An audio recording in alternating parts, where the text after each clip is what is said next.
మీరు చూస్తుంది V999 news. Palakonda నియోజకవర్గంలో శుభ పరిపాలనకు ఏడాది ఎమ్మెల్యే నిమ్మక జయకృష్ణ ఆధ్వర్యంలో భారీ బహిరంగ సభ. అరాచక పాలనకు ముగింపు వచ్చి సుపరిపాలన ప్రారంభమై ఏడాది పూర్తయిన సందర్భంగా రాష్ట్ర ప్రజలు ఈ ప్రభుత్వం గుర్తించి హర్షం వ్యక్తం చేస్తూ కొనియాడుతున్నారు.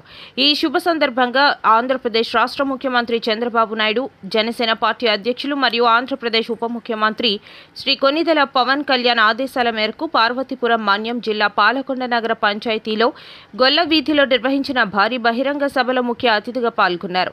నిమ్మక జయకృష్ణ ఆయన మాట్లాడుతూ, ప్రజల ఆశీస్సులతో ఏర్పడిన ఎన్డీఏ ప్రభుత్వం మంచి పాలనతో రాష్ట్రాన్ని అభివృద్ధి మార్గంలో నడిపిస్తున్నది. పాలకొండ నియోజకవర్గానికి నిధులు, అభివృద్ధి పనులు తీసుకువచ్చేందుకు నేను ఎప్పుడూ ముందుంటాను. ముఖ్యమంత్రి గారు మరియు ఉప ముఖ్యమంత్రి గారు ఇచ్చిన మార్గదర్శకాలతో ప్రజలకు సేవ చేయడం మా ధ్యేయం అని పేర్కొన్నారు. ఈ కార్యక్రమంలో నియోజకవర్గ స్థాయి మరియు మండల స్థాయి ఎన్డీఏ కూటమి సీనియర్ నాయకులు పాల్గొనడంతో పాటు పెద్ద ఎత్తున ప్రజలు హాజరై సభను విజయవంతంగా చేశారు. చూస్తూనే ఉండండి V999 విశ్వం 999 న్యూస్. కానీ మీరు ఈ రోజు ప్రజల్ని పక్కదో పట్టించడానికి మీరు చూస్తున్నారు. ఇది మంచి పద్ధతి కాదని మరలా వచ్చే ఎన్నికల్లో కూడా మీకు ప్రజలు బుద్ధి చెప్తారని ఈ సందర్భంగా మీ అందరికీ నేను తెలియజేస్తున్నాను. మరి రైతు భరోసా కూడా త్వరలోనే ఎవరైతే రైతాంగం ఉందో, ఎవరైతే అర్హులైనటువంటి రైతులు ఉన్నారో రైతులందరికీ కూడా రైతు భరోసా కూడా త్వరలోనే రైతులందరికీ కూడా అందజేస్తున్నామని తెలియజేస్తున్నాను. మరి ఈ రోజు ధాన్యం అమ్మినటువంటి ఎవరైతే రైతు సోదరులు ఉన్నారో వారికి 24 గంటల్లోనే డబ్బులు వేసినటువంటి ప్రభుత్వం ఈ కూటమి ప్రభుత్వం. మరి ఇటువంటి ప్రభుత్వాన్ని మరి వెన్నుపోటు ప్రభుత్వంగా మీరు అభివర్ణిస్తున్నారు.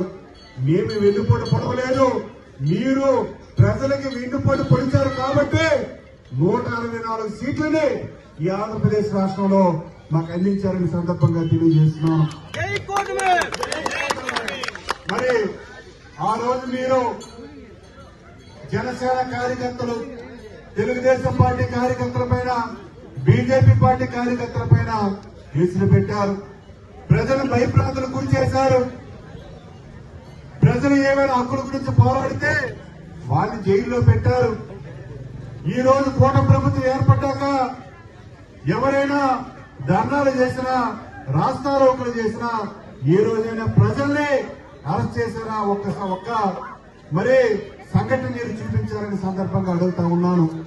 కానీ మా ప్రభుత్వం కక్ష సాధింపు ప్రభుత్వం కాదు, ఇది పేదల ప్రభుత్వాన్ని సందర్భంగా మీ అందరికీ నేను తెలియజేస్తున్నాను.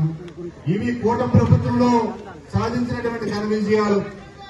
అలాగే మేము మున్సిపాలిటీ గారు చెప్పాం, ఖచ్చితంగా ఈ మున్సిపాలిటీకి మరి డంపింగ్ యార్డ్ తెస్తామని.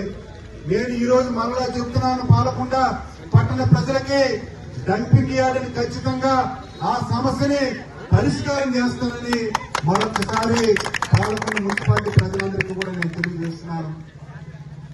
మీరు చేయనటువంటి పనులని కూడా మేము చేస్తున్నాం. ఈ రోజు మున్సిపాలిటీలో అభివృద్ధి చేద్దామంటే ఇక్కడ ఉన్నటువంటి వైసీపీ కౌన్సిలర్స్ అడ్డుకుంటున్నారు. ఏదైనా గ్రాంట్స్ తెస్తే మరి మీరేమో పర్మిషన్లు ఇవ్వటం లేదు.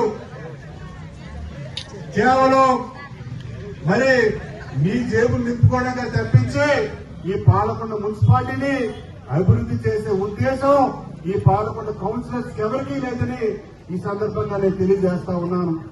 ఖచ్చితంగా పాలకొండ మున్సిపాలిటీని ఏదైతే ఆ రోజు హామీలు ఇచ్చామో, డంపింగ్ యార్డ్ హామీ ఇచ్చాం, ఖచ్చితంగా త్వరలో నెరవేరుస్తాం. అలాగే అన్నా క్యాంటీన్ ని ఈ పాలకొండ మున్సిపాలిటీకి ఇస్తామని చెప్పాం, చెప్పిన విధంగానే అన్నా క్యాంటీన్ ఇచ్చాం. అలాగే ఇతర సమస్యలు ఉన్నాయి, ఆ సమస్యలన్నీ కూడా త్వరలోనే పరిష్కారం చేస్తామని ఈ సభాముఖంగా తెలియజేస్తున్నారు. ఈ రోజు పాలకొండ నియోజకవర్గంలో మరి MRES ద్వారా చాలా కార్ రోడ్లు వేసుకున్నాం. ముఖ్యంగా ఈ రోజు అద్దల గ్రామం తీసుకుంటే గత 80 ఏళ్ల చరిత్రలో ఏ రోజు కూడా ఆ గ్రామానికి